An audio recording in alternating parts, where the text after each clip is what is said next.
So like the video says, these are my top 10 worst movies of the year. And like everyone's been saying, it's been a great year for movies.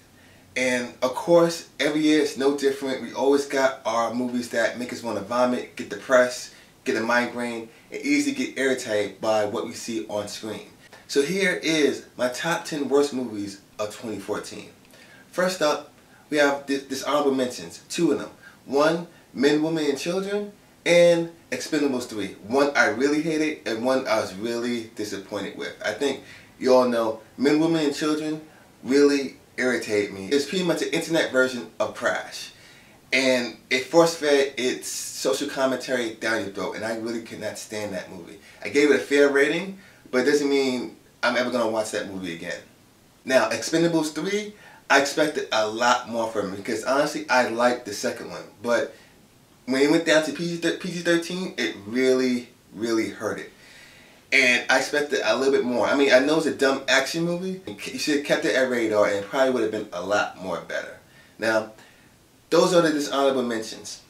Now, moving on to the nitty-gritty. Now, coming in at number 10 is a movie called A Long Way Down. Now, this movie has Pierce Brosnan and Aaron Paul and a good, solid cast. But it doesn't do nothing with the cast. It pretty much squanders its talent with the story. I don't hate this movie as much compared to other movies I'm about to show on this list. But when you have a good cast of Pierce Brosnan and Aaron Paul, you could have done a lot more with the story. It's pretty much a very methodical and basic movie. And I think it could have been a lot better for what it was. Coming in at number 9 is a movie called Give Me Shelter. Now this movie stars Vanessa Hudgens and Brendan Fraser. And it's based off a true story, and I felt this movie was a little bit melodramatic for the story itself. Because even though it's based off a true story, it really lays it on thick. And the acting is fine, give or take. Brendan Fraser was good in it, but Vanessa Hudgens, I think she kind of overplayed her role. And the editing in this movie was pretty much choppy. It uses a flowing timeline, which really didn't work for my liking. This is a movie that pulls on your heartstring, but it's really just hitting your face with it. It's like, oh, feel sorry for this character. She's going through this, she's going through that. It's like, okay, we get the point. She's going through a hard time. We get it. You don't need to continue to show it over and over again. We know she has problems. And this movie tries to make you feel emotion for the character and get connection with the character, but it's overly done. And with Vanessa Hudgens overacting it a bit doesn't help the situation. And that's why I think this movie is pretty much a waste of time. I mean, even though it's based off a true story, I've seen a lot more true stories better made than this movie. Now, moving on to my nitty-gritty. Coming in at number 8. Transformers: Age of Extinction. What do I say about this movie? I don't know. I keep on falling in for the good trailers from Michael Bay. Like, I liked the first Transformers movie. It was good. I didn't like the second one, and I kind of liked the third one. But this fourth one pissed me the hell off. What type of story was it? I mean, it's a CGI fest with no type of story. I mean, you have Mark Wahlberg, who is a better actor in general than Shia LaBeouf, give or take. But he was useless in it. And he didn't add no new flavor to the movie. And I don't know. I mean, I can't even tell you what the plot for this movie was, because I still don't know what the plot for this movie was. And it's a shame that this movie makes $1 billion at the box office, because this movie does not deserve your money, because this movie is a piece of crap. I mean, yes, some of the action scenes were cool, but other than that, it's nothing. The screenplay was trash. It had one of the worst advertising in movies when it came to the Budweiser thing. It's like, really? Are you serious? I mean, that scene did not even fit inside the movie, let alone other things. But that stuck up like a sore thumb. It's pretty much a commercial for other companies rather than an actual movie. And yes, like I said before, the action scenes were good, but this movie was completely terrible. And then even at that, at the same time, you can have action in a movie, but you gotta do something more than that. I mean, you have Transformers, one of the most profitable name brands out there, and this is what you do. And I said this before, I'm not watching another Michael Bay movie again unless it's Bad Boys 3. Other than that, I am boycotting Michael Bay movies. I can't stand what he does to filmmaking. Like I said before, the first Transformers was good, But everything else after that, it's a complete waste of time and trash. I could not stand this movie to the life of me. Moving on to number 7, Need for Speed. Now we all know video games do not translate to film, and Need for Speed, it's no different. And this is where Aaron Paul's coming off Breaking Bad. Now Aaron Paul is a good actor. I don't deny his acting ability, but in this movie was a waste of time. It pretty much showcased fancy cars and just driving all around. It had no good story, and the race scenes that they did have was trying to show, oh, we're a racing movie, look at Need for Speed. But you can just tell it was forced feeding. It's like, look, I'm doing these tricks to make sure that I look good doing them, and it's going to be exciting for you. No, the story was basic and generic, and the only good part of this movie was Michael Keaton. This movie just said, okay, we're going to do racing just for the hell of it. No story, no substance, and if that was what they were going for, they totally succeeded, because this movie is terrible. Coming in at number 6, Pompeii. Yes, Pompeii. I don't know why I watched this movie, but hey. And watching this movie, I thought Jai Courtney was a written actor. The leading guy playing in this movie makes Jai Courtney seem like Robert De Niro back in the 70s and 80s. Because this guy's facial tone did not change one bit. I mean, through a love story, never changes.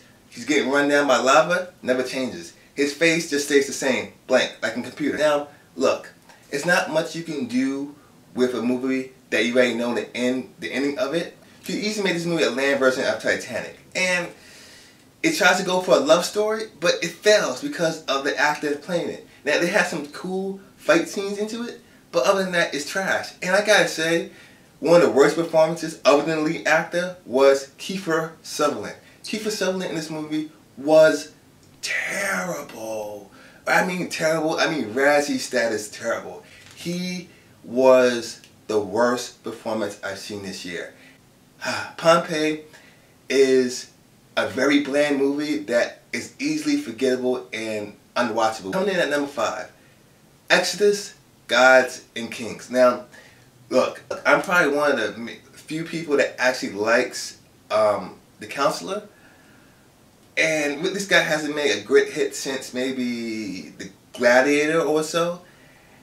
And I gotta say, I was irritated, and I pretty much hate this movie so much because, one thing first, it whitewashed all its characters. I mean, you got Joe Edgerton, who's England. You got John Turturro, who's Italian. You got Christian Bale, who's I forgot his nationality, but whitewashed all the way. I mean, and back in those times, back in biblical times, you do have dark skin colored people or black people. And what this guy do in this movie? Oh, he says, look, I got black people, yeah, as slaves. And when you show the black people, you say, okay, he's a black person right there, and cut to the next scene. Yeah, that's insulting to the people watching the movie, and insulting to the general public as well.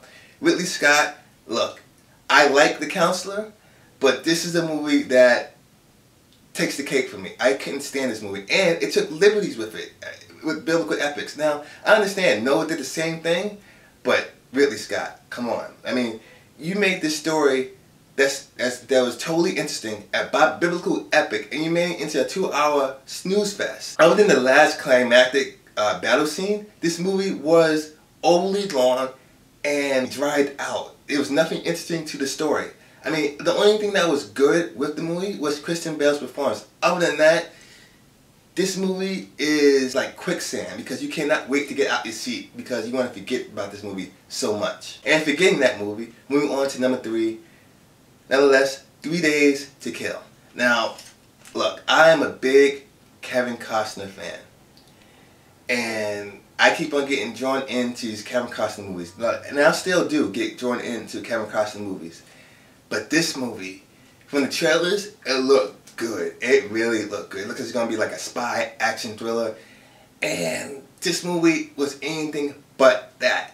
It tried to use some family dynamic between his daughter and try to also take on a case at the same time. And you know, I should expect it more out of a person who wrote Lockout and a person who directed Terminator Salvation. I should have known better, but you know what? I went in blindsided because, look, I like Kevin Costner. And look, I got bit by it. 3 Days to Kill, it's truly boring. And when you go into a movie like this, you expect action, something to be exciting, and you don't get nothing with that. And then I think Amber Heard is in this movie. She gave one terrible performance in this movie. She's coming off as a gothic type of special agent, and her character really didn't make sense to the entire movie. It's like, why is she even acting like that? It's like the director told her one thing and she did the other. But you know what? Knowing who the director is, the director probably told her to act that way because God knows this movie was over the top and mixed up from beginning to end. This movie just really irritated me because I wanted a lot more. Look, and it came out in February, so it wasn't a movie that you expect to be trash, but you also had hopes for it. But this wasn't that movie. Kevin Costner, I know he's a good actor for me. I think I want to see him in more better stuff. Hopefully this year or next year in 2015 will be much better for him. Now coming in at number 2, The November Man. Now, this movie came out in August, and looking at the trailers, like I said before, with 3 Days to Kill, I was definitely looking forward to it because you got Pierce Brosnan back as a special agent.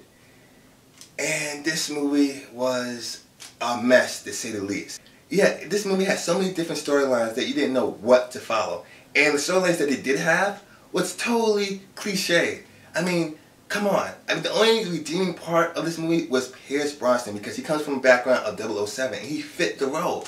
But other than that, this movie takes avenues where you say, okay, it's going there, and it doesn't really it doesn't bring it back home. It just leaves it open ended. And the stories that they do tie up was like, okay, I saw that coming. And it's like, come on, really? And even the reason why they called the movie November Man, or they called the character November Man, didn't make no sense to me whatsoever. Because he said, oh, we call you the November Man because nothing's after you. It's like, really? You couldn't come out of a more clever way to explain why he's called the November Man? Look, maybe you can say he kills in November, and only in November. Even though that's stupid in itself, it would make more sense in the reason that they originally gave us in the movie. The November Man really let me down because I was expecting a solid, dumb action movie, and what I got was a piece of crap. And you know what? All the stuff I just said with November Man and the rest of the other movies doesn't compete with my number 1 movie, which is Ping Pong Summer. Now, yes, you probably have never heard of this movie, or some of you do, but trust me, if you never heard of this movie, don't need to, because it's not worth your time. Like, look, I was just bored one day and said, oh, this looks interesting or whatever. It can't be that bad. I mean, look at the title, Ping Pong Summer. It can't be that stupid as its name. And you know what? It is, because it tries to come off as a coming-of-age story. And it's going for that, but this movie is so cliche. It's like, oh, you broke up with me, yeah. Like, really, come on. And it has some of the most cliche and worst acting ever. The characters are one note, and the motivations behind some of these characters are just like, are you kidding me? Are you really serious? And this movie's set in the 80s, and I know, come on. I know things in the 80s were kind of quirky, but even still, it can't be that quirky as much as this movie. I mean, you got Susan Sarandon in this movie, and she was like there for like 2 seconds, and it's like she's pretty much wasted in this movie. On Ping Pong, and you get the girl. Really? Really? Come on. Oh my God, this movie was terrible. And some of the kid acting in this movie was downright horrible. Now, I mean, if you guys don't remember, I thought some of the kid acting in this game was bad, but this one takes the cake because this one kid, it's like, maybe it's like that's how his character's played, but it's like, nah, this guy really can't act. And the bullies or the antagonists in this movie, it's like, come on, really? Really? If there was a cliche Hall of Fame, this movie would get a first ballot because this movie is nothing but cliche. It's terrible. It has a weak story, and even worse at acting and characters. Definitely, if you guys have not heard of this movie or have not seen this movie, trust me, you're doing yourself a good favor because stay away from this movie because this movie is complete and utter garbage. Now that we got this out the way, those were my 10 top worst movies of 2014. Comment down below and let me know what was your worst movies of 2014. And now that we got this thing out the way, stay tuned for my best movies of 2014. And trust me, it'll be a lot better. So guys, as always, please rate, comment, and subscribe. And I'll catch you guys on the flip side.